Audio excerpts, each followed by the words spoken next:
Onyx if yun na rin ang titingnan natin sa kanilang lineup, they ban out the Hylos. Yes. Kaso pwede tayo makakita ng, for example, mga Baksha XP lane.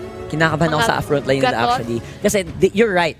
They have very little front line. They have, nakuha nila yung yung Rafaela, which is great. They have a great tool around the mid lane, tas may Farsa, they have good range. Halos lahat nga ng heroes nila ngayon, range. So I think that's gonna be so critical to see yung kanilang magiging front line. And isa na doon, ang Esmeralda. Esmeralda, 48.1 win rate dito sa ating M3. Although for the Esmeralda, this is a pretty nice pick for Onyx considering na merong Matilda dito yung Blacklist International. So for Blacklist International, ang pinakamaganda na lang gawin is to activate agad yung Matilda at the Ayan same mga time counter the Esmeralda. Ate mo, Chantel, ano ba yan? Why are you predicting the future? Yan na. Men, pag kinuha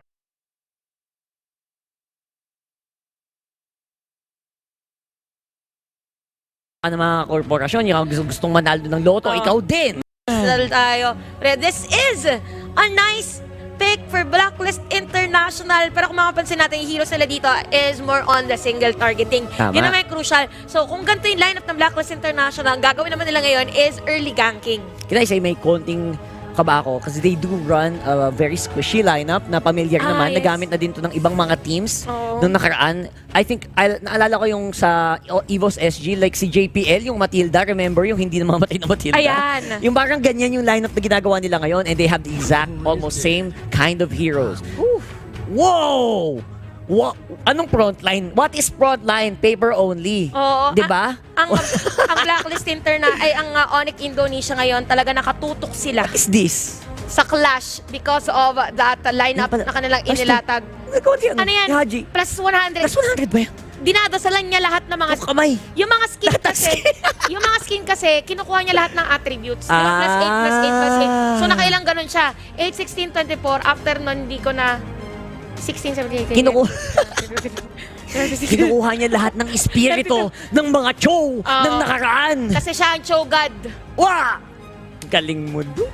MVP Cho. Grabe yun. And, sige, Blacklist International and Onyx Indonesia. Maganda yung kanilang dalawang naging draft on this game number 2. With early ganking, no bias, I will go to Blacklist International. Absolutely. I think if they dropped a Baksha, something like that, they had a good front line, siguro i-consider ko itong lineup ng Onyx Indonesia. Kaya medyo kinakabahan ako sa unang draft nila.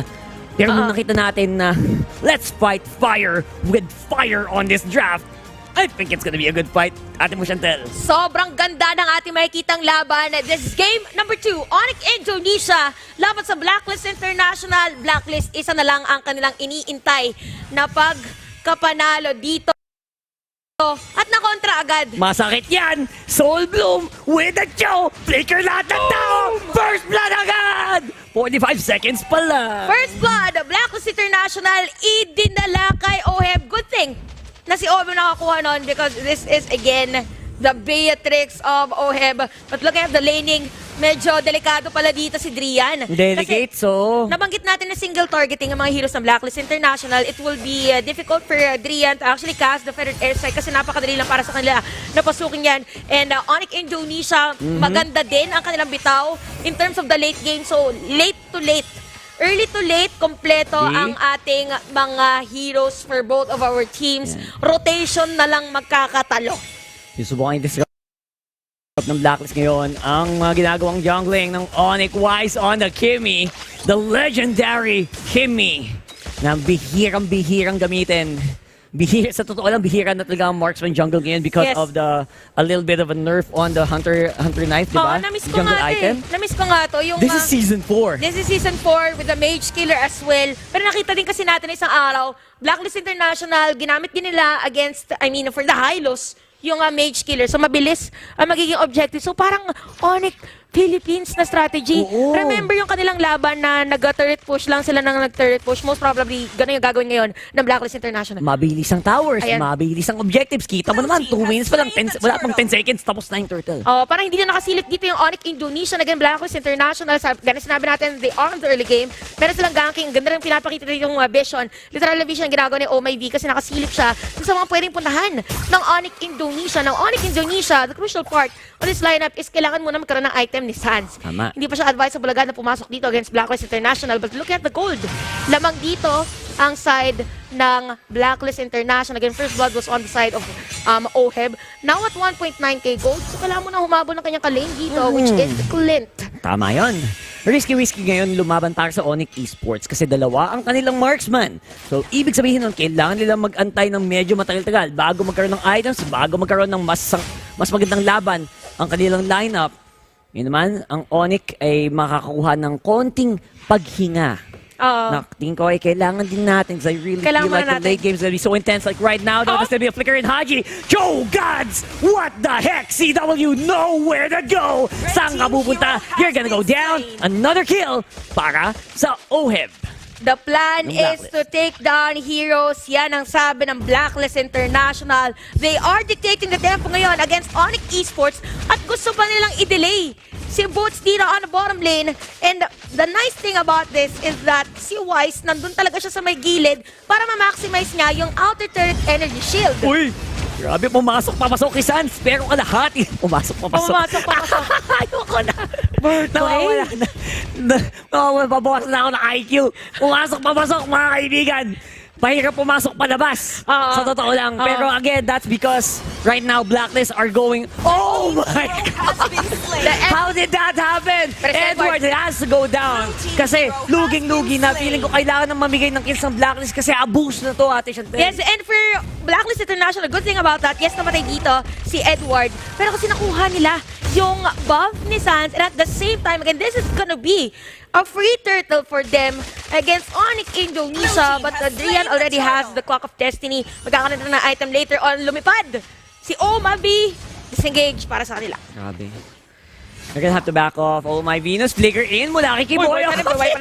Labanan na ito ng mga flicker. Oo. Pagaling yung mag-flicker. Ang flicker na untog yun, malulugay pero hindi na untog. Tama. Si Omavi during that time. This is a slow-paced game. Tingnan Kanina malalim. very tight. Very tight ang laban natin kanina RG. ngayon. Blacklist International, gusto mo na nakuha ng mga objectives. Onyx Indonesia, Onyx Esports, kailangan muna nila makakuha ng farm. Yes. Gaya sinabi natin na delay kanina si Sans. Kaya naka-front lagi. Tama. Yung Rafa, si Kiboy, and even the Forza, kasi nilalayo nila yung atensyon kay Sans. Oo, kasi ang punto daw nito, Ate Chantel, hindi namin kailangan ng tankiness. Basta alam namin kung bago sila pumasok, walang tatangkihin. Oo, wala na tataka. Yung nakita natin kanina, this is the instant replay brought to you by Oppo. Yung naging 1-for-1 trade ng ating mga teams. But again, Blacklist International, Wise taking the jungle against Sans. Mas umangat kumbaga yung possible na goal na makuha niya. And Edward, grabe yan. Eh, ang dami ng Pikachu ni Edward. Anong Pikachu? Yung mga I choose you. Na hero. Ngayon naman, I choose you. Talagang pinanggigigilan niya yung nasa may bottom lane. Kailan mo naisip yun? Edward. Edward, Wala ako. Wala kaluluwa ko. Ayan, CW, men. Positioning. Hindi ka ba kinakabahan? Si Haji nag-hunting na naman. Ako, the headhunter. Sabi nga dito ng ating launch kanina, Onyx Indonesia, lumilit ang kanilang mapa na pwedeng pag-farman. But again, we can't disregard the fact na kanilang lineup is for the late game. Kaya Tama. sakto pa ang ginagawa ng Blacklist International ngayon. Kailangan lang gawin is to take down turrets para mas lalo hindi makapag-farm yung Clint and even the Nathan, which is sinagot agad ni Oheb sa top lane. Guys, are you seeing this, guys? Yan na. Chico, guys, nakita niyo ba to? Chico. Nakuha ng maagang tore ang Blacklist International. Nakuha nila global goal. And don't forget, Mage, Killer Kimmy, nakaposisyon na din around the turtle buff. Walang Esmeralda na pwedeng tumangki. It's all up to Kiboy to make sure that Onyx Esports can have the vision, can stop or slow down the turtle. Kasi kailangan nila yan. Kailangan nila papagalin yung turtle na to. And Onyx Indonesia ngayon, hindi na nga sumilip eh. Grabe. Hindi na nga eh. Blacklist wala na. International, mabilis na sa kanila. Wise again with the Mage Killer. Objectives, additional 20% damage on turrets and even the jungle. Oo. At may Radiant Armor na si Venus. So, Naku, napakaganda noon. sabi natin kasi kanina, Drian is on the burst. Nathan as well. Up. Sabak. Isa sabak. Talo sang Sorry. katutak. Sabak. Isang, ano? Isang ba? Talo sang katutak. Talo sang katutak. That's ating mo Chantel right there. 4-1, Blacklist International not giving Onyx the chance na makalabas sa kanilang jungle area.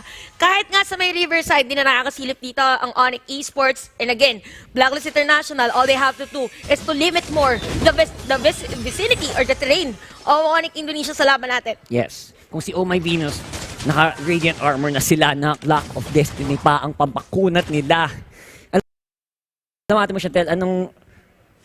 wala na akong sabi. Wala na akong sabi.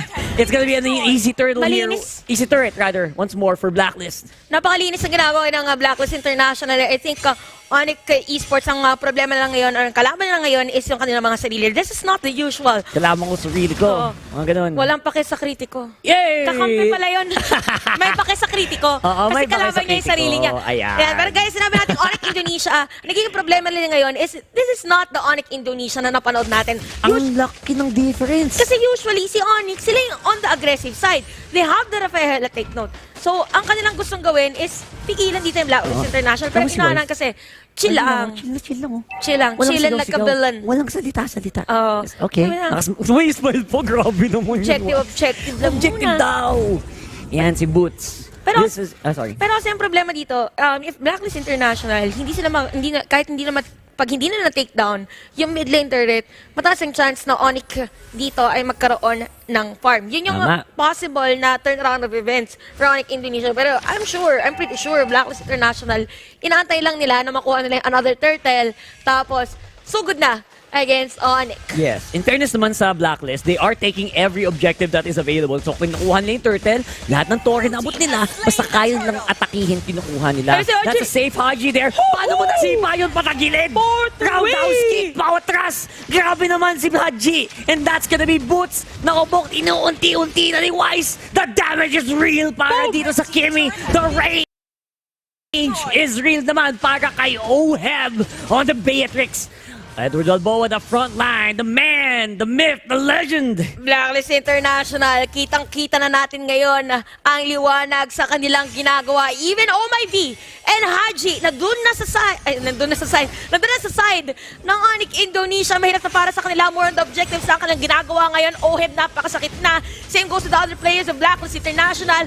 Ngayon, nagre-react ulit ang Onyx Indonesia sa gustong gawin. This is again the Predator Airstrike na binanggit natin kanina. Ganun na nila kailangan na depensahan ang kanilang mga tore. Pero top lane. Ibato mo na lahat. Ibato mo na lahat para matepensahan. Edward Balboa, another turret na naman. Kuha na. Nako, nahuli yata si Wise. Istaningo'y binato ang mundo dito sa jungler ng Blacklist International. Pero ang palit, isang torre para sa Blacklist sa baba. Oheb pa rin ang susi dito on taking the turret for Blacklist International. Now at 8.4k gold. Meron na ding Athena Shield. Wala masyadong magiging damage dito. Esmeralda, the Forza, and even Sands. Actually, ang sakit na ni Oheb. This is the hero na naging tatak ni Oheb sa ating M3 and even CW. Kailangan niyang habulin kung ano man meron ngayon ang na-damage from Oheb. The Master Sniper. Oheb. Huling-huli. Walang kamintes-mintes. Literal, isang mintes lang yung nakita ko yung Hylos kanina. Na paatras na. Bakit ang sexy kasi ni Hylos. Siya lang Actually, tumama naman sa itsura. Rumarampa kasi. Kumarampa kasi. Kaya sexy. ay, lumipad! What a flight! The flight of the Matilda Airlines once more! Tumatalon-talon din! Si Kuya Maboots! Pero that's gonna be disengaged. Edward Balboa on the side here, ladies and gents. Oheb, good distance mula sa Onyx Esports. Sands tried to get some position, get some damage. Hindi pa rin sapat. I think at this point, Lord na ang susunod na objective. Respeto na para sa ating dalawang teams. Kanina, pwede sanang Ayan na naman! Roundhouse kick to the face! Wala nang Nathan! Oh my G! The damage is real! Oh my gosh, ate mo Chantel. Naka Blacklist International ngayon, nakuha nila si Sans. Perfect timing for them para kuhanin yung Lord. Walang retribution for the side of Onyx. Pero may pilitang munang umuwi. Dahil meron pa nga namang Esmeralda with a Falling Starmon to try to contest that objective. But again, Blacklist International, they know which player will they target, and that is Sans. Now at 0-2-2, no jungle, no farm at all. CW naman ang next nilang tatargetin. Lord, sinisimulan na ngayon. 3.6k goal lead para sa Blacklist International dito sa laban to, mga kaibigan. Wala sa posisyon ang Onyx Esports para i-contest ang Lord. Naatras naman pabalik. Edward Balboa nasa harap. Cancelado ang kayong feathered airstrike. Saan na ngayon ang laban nyo, Kiwoy? Kinakabahan na. Nakita mo ba ang hinaharap? Hindi muna. Ayan na, the rest of Blacklist going for defense. Nakuha nila ang Lord. Kalmadong-kalmado lang. Respeto sa kalaban. Hindi sapat ang push na gagawin nyo dito para mapigilan yan. This is Blacklist International securing yet another objective against Onyx Indonesia. Overtime evolved. Kanina, more on sustain, but this time around, all the damage nasa side na ng Blacklist International. Kamuntikan. That's true. Makuha yung mga ibang players, pero alam nila kung paano nasusuporta ng isa't isa. Sans now with the endless battle. Oheb answers with the Malefic Roar, additional penetration, minion wave moving for Blacklist International. And this might be it. Pwede na sirain yung inhibitor turret anytime soon. Pwede na lang ilaglag ang Indonesian champions anytime soon. Wala nang feathered airstrike, mga kaibigan. Haji naghahanap ng kanyang biktima. Ang headhunter naghahunting na naman dito sa Onyx Esports. Sa base nila, na-clear naman ng maganda ng Onyx Esports, yung Lord na yon, pero yung minion waves ngayon, ang kailangan nilang pagtuunan ng pansin. Nako, meron ng Divine Glaive ngayon si Drian. Okay, kalmado muna tayo guys. Ngayon sinasabi natin, we're now reaching the 14-minute game time. Konting-konti na lang. Ready na tayo for the late game. Nabanggit natin, Onyx Indonesia. Hindi natin i-disregard ang kanilang lineup ng more on the late game. Kailangan lang ulit natin makita ngayon yung mga sipa, yung mga suntok ng Blacklist International against Onyx. And they might end this game. Sa puntong ito, tingin ko sobrang aware na ng Onyx na si Haji talaga.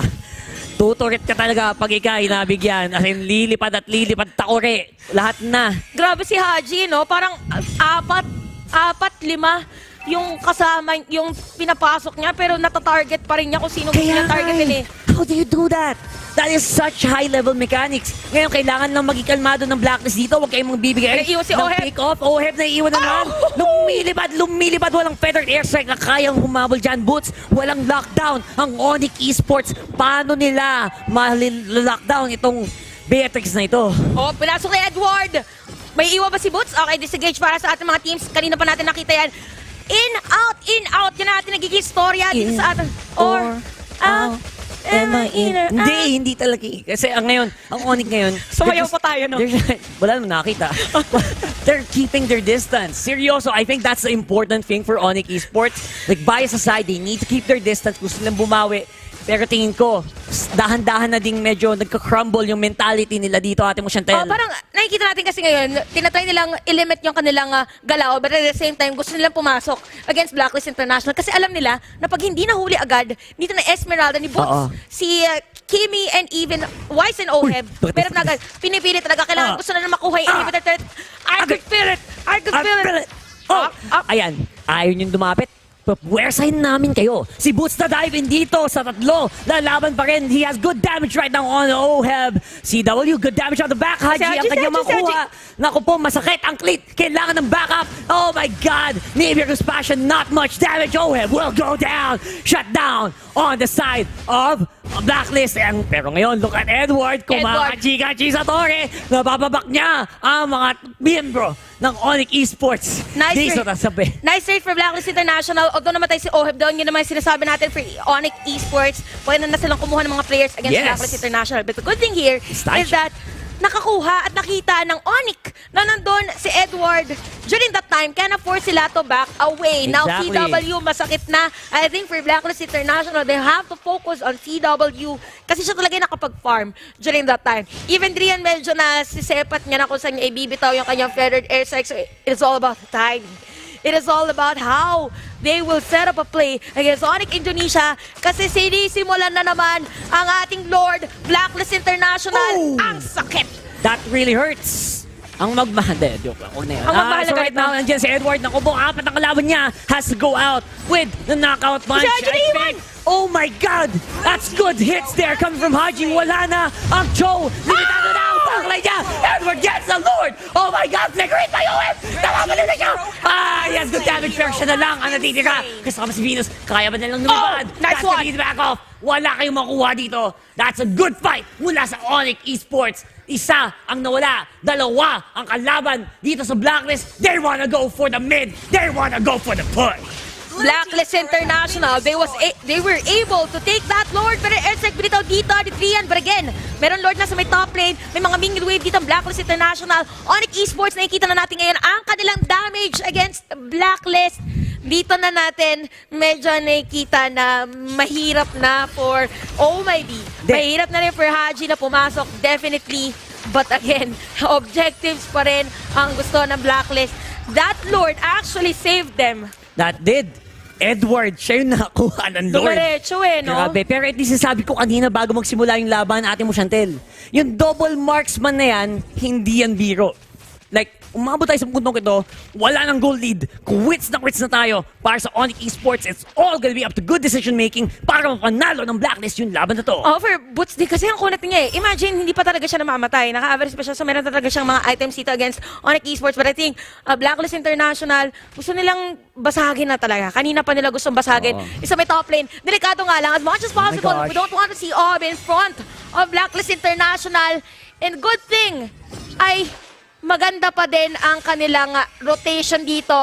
Na-retract nila yung pagkaangat kanina ng Onyx Indonesia. Kailangan lang nila ma-force ang Onyx na may maiwan kahit sa isang lane, mahuli kahit isa, either CW or Sands or even Drian. That is the key for Blacklist International.